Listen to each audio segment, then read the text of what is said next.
Mary, Martha, and Lazarus are hosting a dinner in Jesus' honor for raising Lazarus from the dead. And in this passage, these three people are described for us with some interesting details. John chapter 12, verse 2 says, "So they gave a dinner for him there, and Martha served." And this is where we want to pause the action for just a moment. Martha is doing what we have come to expect her to be doing, and I feel like I need to rescue Martha for just a moment. Many people think that Martha was not spiritual, and that's dead wrong. Martha was a woman of great faith.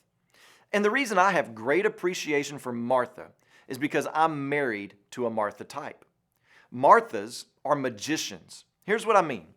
I love to have people over to our house. We love to host people at our house. So it's not uncommon for me to walk in on a Tuesday or Wednesday and say to my wife, Christy, "Hey, I want to have so-and-so over for supper for Thursday or Friday night. What do you think?" And it may just be another couple, or it could be 8 people. And then on Thursday or Friday night, whenever the dinner is set, the people show up, and then bam, there's all this food on the table. It's magical. I mean, really, we have a strict grocery budget. So when I say, let's have these people over, she somehow makes it all fit into the budget. When you begin walking in your faith and start coming to church consistently, one of the stories you're going to hear early on is the story of Martha and Mary in Luke chapter 10. And what takes place in Luke chapter 10 is very similar to the scene we have here in John chapter 12. In Luke 10, Jesus is in town and he stops at Mary and Martha and Lazarus' house, where Martha prepares a meal for Jesus. She's hustling and bustling, busy with the preparations, the dishes, getting the home prepared, and Mary's not doing any of those things. Well, at least in Martha's estimation, Mary's not doing anything of significance. And then finally, fed up with the situation, Martha barges into the living room where Jesus is, and Mary is there sitting at his feet.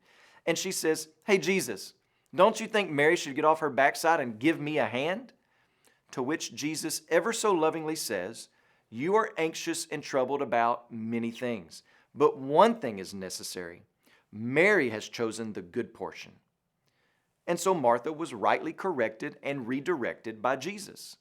Jesus' words are more important than Martha's work, especially when her work was disconnected from his words.